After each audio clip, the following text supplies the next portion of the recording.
Hello, my name is Katherine Kimble, and today I'm going to be talking to you about slumber, shift work, and public safety. We're going to be discussing first responder sleep management behaviors. Sleep health is incredibly important in regards to overall health and well-being.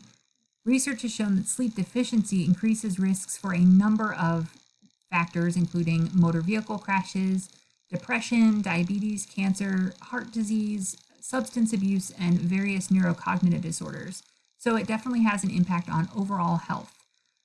A survey of United States and Canadian police officers showed 91% of them reported experiencing routine fatigue. And another study among first responders showed significant sleep pattern problems, a reduced feeling of wellness, and hazardous behaviors like dozing at work and while driving. Shift work is a normal part of the first responder profession, with police, fire, and emergency medical personnel having to cover 24/7 needs of their community. And so addressing the sleep health behaviors of this population is very important, not just to their own health and well-being, but also that of the communities that they serve. James et al. Put it best that human beings are not nocturnal animals, and so night shift workers in particular experience what's called circadian misalignment, as they're awake when the body is not intended to be awake, and they experience pressure to sleep, a chemical pressure to sleep at various times when they're awake. And so in time, this degrades their sleep quality and quantity, results in greater fatigue, and then results in a variety of health outcomes that are negative and detrimental both to them and the communities that they serve. The CDC recommends that all people engage in sleep hygiene behaviors to have functional slumber. So again, that's not just quantity of sleep, but also high quality of sleep. A big one of these that we'll be focusing on today includes moderating the use of caffeine and alcohol, as well as nicotine consumption. The CDC also recommends other sleep hygiene approaches, physical activity, removing blue light devices from the bedroom, reducing environmental factors like light and sound that have a major impact on sleep, maintaining a consistent bedtime, and creating a relaxing sleep environment. This may be achievable for the vast majority of populations who have a normal schedule, but for first responders who are working night shifts, this simple guidance can become a big challenge and lead to other maladaptive coping behaviors when they're not able to achieve natural rest. Several social determinants of health exist for night shift workers and first responders. A big one of these is work tenure. So workers with less seniority may not even have opportunities to bid for daytime shifts for years of their career and may be forced to work nighttime shifts. Others have family needs. They may be parents who have daytime family obligations, may provide childcare, and may simply want or be expected to attend social events and special occasion celebrations during the day when they would typically, based on their shift, need to sleep. Finances are a social determinant of health, as people who work non-standard shifts often earn a higher income due to the shift differential pay. So this may be a motivating factor for those who need that extra financial support. Exposure is another social determinant of health, as first responders have a higher exposure to traumatic situation, job hazards, and stress that can impact their health over time. And finally, environmental factors like light and sound heavily impact their ability to achieve quality and the appropriate quantity of sleep. From an ecological standpoint, we'll review sleep behaviors of shift working first responders at several levels. On the self level at the bottom, physical and mental health conditions, whether those are pre-existing or conditions that are created due to the shift or by the shift work. Others may experience guilt about intervention strategies. One study cited an intervention that allowed nurses to take naps during their shift, but because of their attitude towards the behavior, they felt that it was inappropriate, felt guilt about taking advantage of this resource, so they did not adapt their behavior to achieve a positive health outcome. And finally, perceived self-efficacy. Are people able to accomplish these steps to achieve better sleep health? On the relational level, there may be pressure to adopt the friend schedule or the family schedule to maintain connection with everyone else that in real life, essentially outside of work. As I said, they may support family childcare needs, maybe a financial provider. At the organizational level, there are typically defined shift schedules that may not be flexible due to the needs within the shift and the emergencies that they're responding to. There may be workplace culture and normative behaviors towards what is an acceptable amount of fatigue and maladaptive coping behaviors related to sleep. And then organizations may have programs that support wellness. On a community standpoint, many communities and businesses cater to a 9-to-5 workforce. And so it may be harder for shift workers, night shift workers, to achieve appropriate amounts of sleep while also taking care of day-to-day business. And then on a policy standpoint, many organizations have definitions of how many hours people can work on a given shift and how much time they have to have between shifts in order to be healthy and mentally prepared for the job. In an etiology overview, several factors popped out as major themes regarding first responder shift worker behaviors. Alcohol and caffeine use was very prominent among non-standard shift workers, especially in the public service and first responder roles, as they were using alcohol to induce sleep and using caffeine to make sure they stayed awake. And they did this more frequently than other populations. Given the high stakes of this field, it is understandable that they may turn to other maladaptive coping behaviors to make sure they can stay awake or go to sleep, even if those things end up diminishing their sleep quality over time.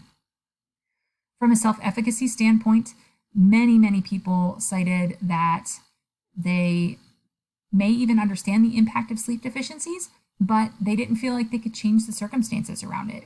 The organization, family obligations, all these other factors prevented them from making meaningful change, and so they just didn't. Additionally, self-efficacy, many felt like they were not able to accomplish the steps needed on a personal level to make change, and so they instead turned to the maladaptive coping behaviors. And finally, subjective norms played a role in the workplace and other social settings. Again, that workforce culture within first responder businesses of just toughing it up and doing what it takes to stay awake or to go to sleep. And so the mindset towards sleep hygiene impacted behaviors. One takeaway after reading the etiology was really that caffeine and alcohol are maladaptive coping methods when people are not able to achieve sufficient quality and quantity of sleep. So that chemical management occurs when people feel like they don't have the internal ability or the external ability to change their environment. And so they become dependent on caffeine and alcohol to regulate their energy. Looking at interventions, motivation played a large role. Research showed that effective interventions addressed behavior beliefs, subjective norms, and again, that self-efficacy and perceived behavioral control.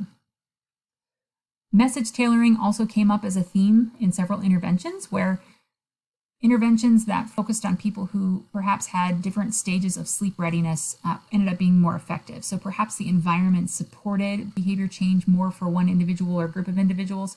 They may be more receptive to enacting behaviors versus others who were in a state where they felt like they didn't have control or were just not in a ready place to make behavior changes. And then finally, ecological considerations, which was a major theme.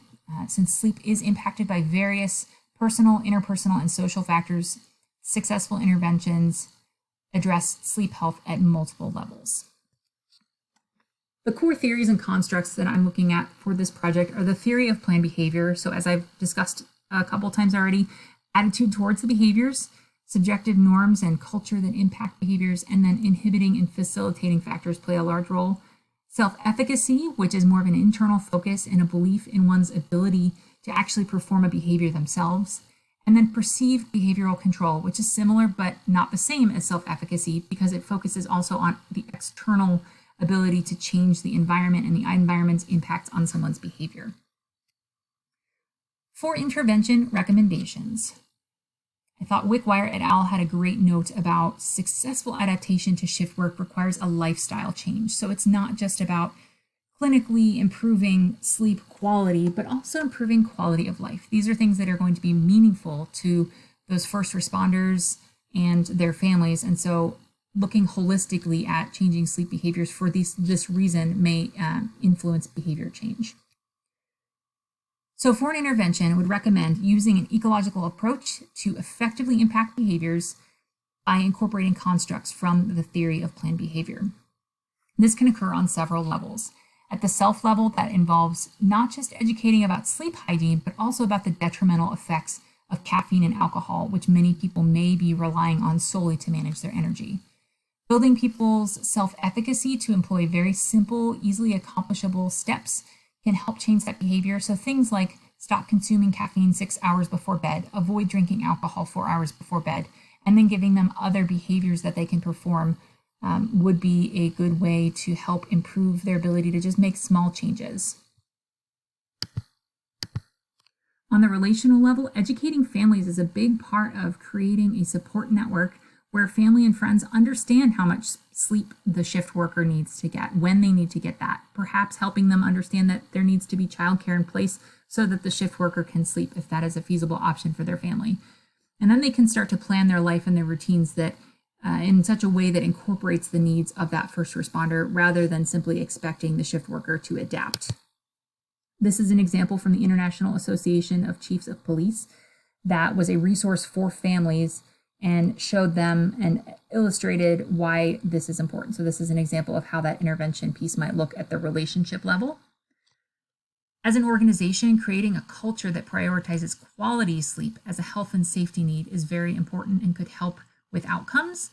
People in this business of public safety want to keep communities safe. And so creating that quality sleep, not just as a nice to have, but a need to have, can be helpful. Also providing people with access to counseling, mindfulness programs like yoga for first responders so that they have tools to use instead of, for example, using alcohol to achieve sleep. And then they can change their behavior. Investing in infrastructure like nap pods to mitigate sleep loss and incorporating sleep health into wellness programs.